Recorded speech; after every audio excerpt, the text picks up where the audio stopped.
What is going on, Multiversers? Welcome back to the channel. So after yesterday's flurry of information, especially the tremendous news of the early access release date and the open beta release date, yes, they are technically two different things, but once we got that information, I started thinking, there might be some information that people may have missed out on, so I'll figure, let's put together a little video for everyone. Maybe you missed out on some of this stuff. Maybe you knew all of this stuff. If you did, good eye.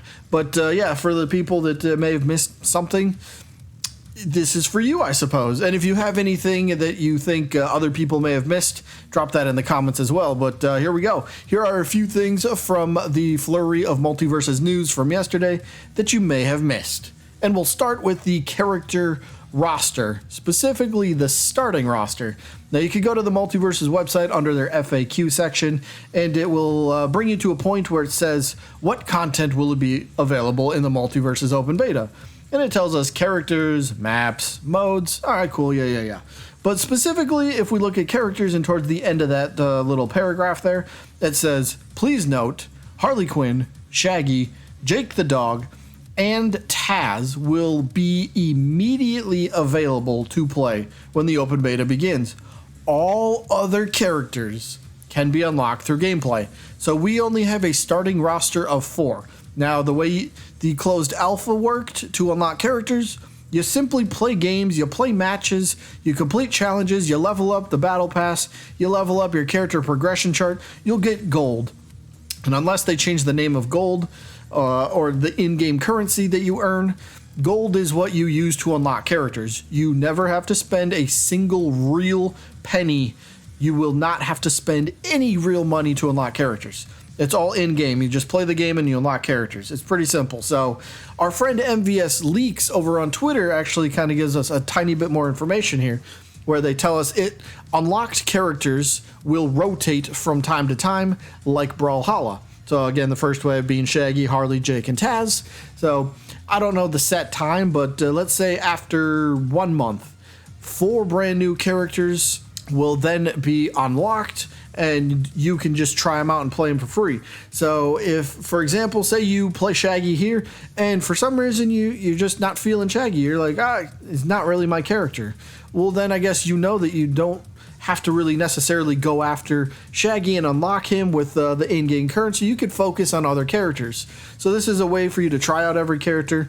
Just a cool way, but it looks like we will have a rotation of free characters every so often that you can try out for free. So I made a video yesterday telling everyone the easy way to get access to early access, but there's some questions about that, right? Like somebody asked here on Twitter, how do we know it's guaranteed though, right? If you go through this process, how do we know it's guaranteed that you'll get access to early access? They just don't want to get their hopes up, which is completely fine. Like, I understand that, right? Don't want to go through a process and then it's like, oh wait, there was only a chance it could happen? No. How do we know this is guaranteed? Well, we know it's guaranteed because our man Tony Wynn, the game director for Multiversus, replied right back to him and said, it's guaranteed.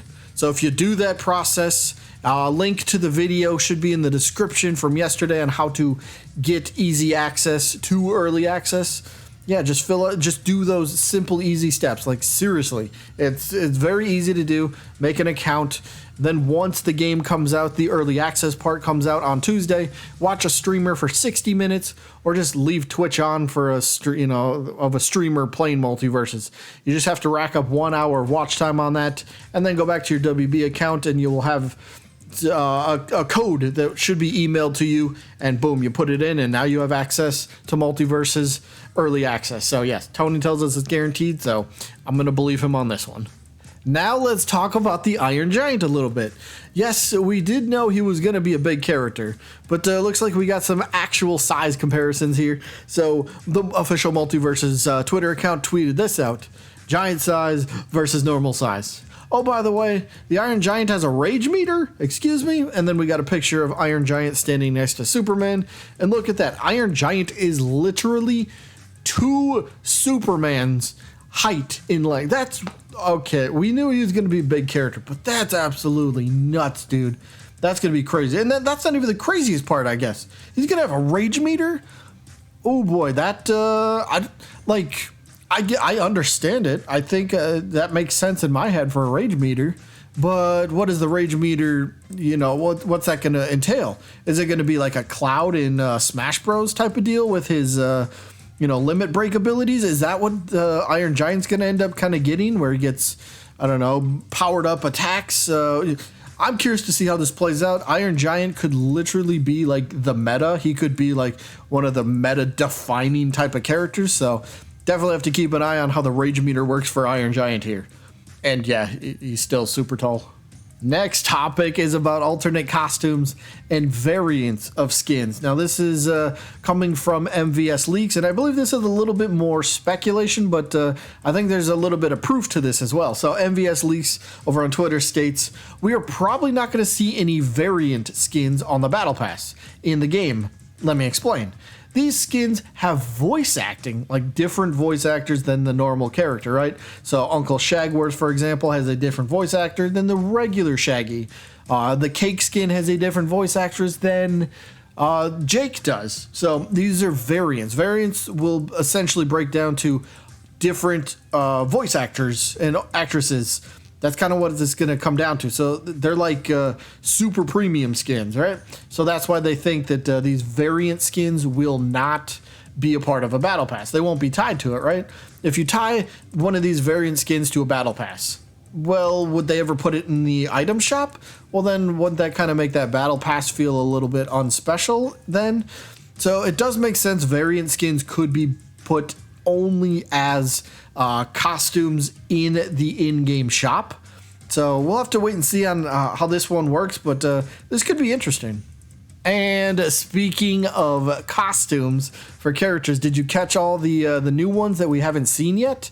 So there's quite a bit that was shown off. So I'm just going to kind of do not like a mild fire, not a rapid fire here. But first up, we got Fern. Yes, Finn's going to have this. I don't know if this will be an alternate costume. I don't know if this will be one of those character variants. We'll have to wait and see on this one. But Fern does have a skin. We got Wonder Woman with her golden armor, which is kind of cool. I didn't know this one existed either. So very awesome. We got Iron Giant in his, I don't know, his day at the beach. I don't know what you want to call this one, but he's got a giant flamingo inner tube around him. How big is that inner tube? Maybe that's a question we don't need to ask. But yeah, then we also got Arya Stark. Don't know the name of this one. I've never watched Game of Thrones, so no idea. But Arya Stark definitely was shown off with a new alternate costume. We also got shape-shifting Jake, which is actually pretty cool. I'd buy this one. Even if I don't play Jake too often, I'd still buy this one. Gimme. We also got Steven Universe, which is pretty cool. I don't know if I've seen this. Maybe I have. Either way, we got to see it kind of in action, I suppose. So that was pretty cool. And one more. Two more? Yeah, two more. First up is Velma in her, I guess, hula skirt, we'll call it. But there is a PNG image of this floating around, but we got to see it in game, which is pretty cool. And then one more for Wonder Woman. I don't think this was in the closed alpha. At least I don't remember seeing it. So Wonder Woman shown off here with two new alternate costumes, which is pretty cool. And let's end off with which regions will the Multiversus open beta / early access be available to, at least at the start. And this is from the Multiversus website. The Americas, Europe, Australia, and New Zealand.